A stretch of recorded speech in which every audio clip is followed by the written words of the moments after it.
சாட்டை துருவன் சார். நீங்கள் வந்து விஜய் வந்து கரூரில் 41 பேரை இறந்ததுக்கு ஒரு வருத்தமும் இல்லாமல் 41 பேரை கொண்டுட்டு ஒரு வருத்தமும் இல்லாமல் இருக்கிறாரு அப்படிங்கிற. அவர் வருத்தப்படுறாரு வருத்தப்படலன்னா அது அவருக்கு தெரியும்.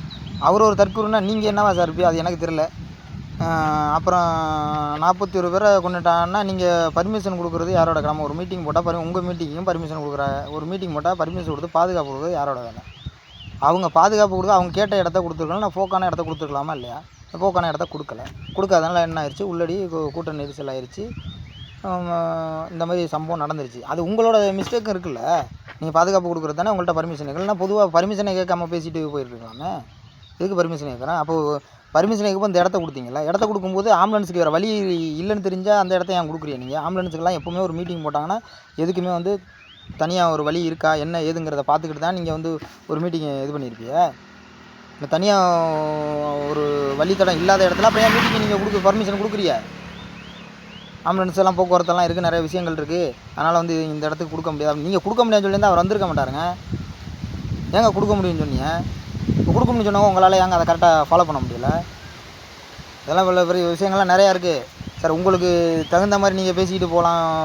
உங்கள் சாட்டை சேனலில் வந்து உங்களுக்கு தகுந்த மாதிரி நீங்கள் வேணால் பேசிட்டு போகலாம். நான் வந்து பொதுவாக பேசுகிறாள் தான். யாருக்கு வந்து சாதகமாக இந்த கட்சிக்கு அந்த கட்சிக்கு அப்படி சாதகமாக பேசுகிறாள் இல்லை. நான் வந்து பொதுவான மனுஷன். எல்லாத்துக்கும் இந்த நாட்டில் பிறந்த ஒரு குடிமகனுக்கும் கருத்து சுதந்திரம் இருக்குது என்ன பேசணுங்கிறதுக்கு. அதனால் நான் கேட்குறேன். அவருக்கு மட்டும்தான் அந்த 41 பேர் இறந்துட்டாங்க, ரைட்டு, முடிஞ்சுது. ஏன் மற்ற இதில் உள்ளவங்கலாம் எங்கேயுமே எதுவுமே நடக்காம இருந்துச்சா? மற்ற ஆட்சி நடக்கும்போதெல்லாம் எதுவுமே நடக்கலையா? கூடங்குளம் அணுமின் நிலையத்தில் போராட்டம் பண்ணேன், திறக்காதியேன்னு. அவனத்தை உங்களுக்கு என்ன தீவிரவாதியா? இப்போ நீங்கள் நாட்டை ஆளுவிய உங்களுக்கு எதிராக ஏதாவது கட்சி ஏதோ பிடிச்சி பேச ஆரம்பிச்சிட்டோன்னா தீவிரவாதி ஆயிடுவான். சொல்கிறான்றீங்க.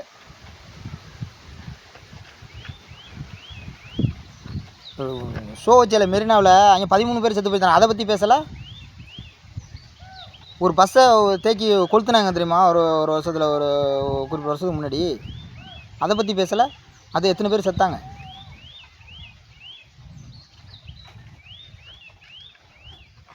உங்களுக்கு இப்போ ஸ்கிரிப்ட் கொடுத்துருக்கிறது வந்து விஜயை பற்றி மட்டும் தான் பேசணும் போல இருக்குது. அதை கரெக்டாக ஃபாலோ பண்ணி பேசுங்க. நீங்கள் தற்கூரியா இல்லை அவர் தற்கூரியான்னு தெரியும். நீங்கள் ஸ்கிரிப்ட் கொடுத்து ஃபாலோ பண்ணி பேசுகிறீங்கல்ல, நீங்கள் தற்கூரியா இல்லை ஸ்கிரிப்டு இல்லாமல் அவரும் ஸ்கிரிப்டில் பேசுகிறாராமா? உங்களுக்கு தான் எல்லாமே தெரியுமே. கரைச்சி மூளையில் வச்சுருக்கீங்களே கடன்னு யாரை எப்படி ஏமாற்றலாம்,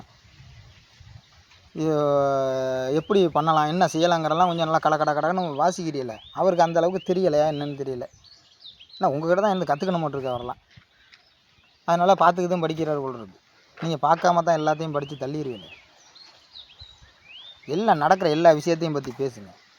உங்களுக்கு எதிரானவங்க தான் எல்லாருமே. இன்னும் 2-3 பேர் இருக்காள், அதுவும் உங்களுக்கு எதிரானவங்க தான். அவங்கள பற்றியும் கொஞ்சம் பேசுங்க. இப்போதைக்கு உங்களுக்கு இந்த ஸ்கிரிப்ட் வந்து விஜய் மட்டும் கொடுத்துருக்காப்புல இருக்குது. அதனால் கரெக்டாக ஃபாலோ பண்ணி பேசிகிட்டு இருக்கேன் சார். ரைட்டு, நீங்கள் பேசுங்க. உங்களுக்கு வியூவர்ஸ் நிறையா கிடைக்கும், பேசுங்க. அதெல்லாம் முடிஞ்சதை நீங்கள் பேசிகிட்டு இருக்க வேண்டியதான்.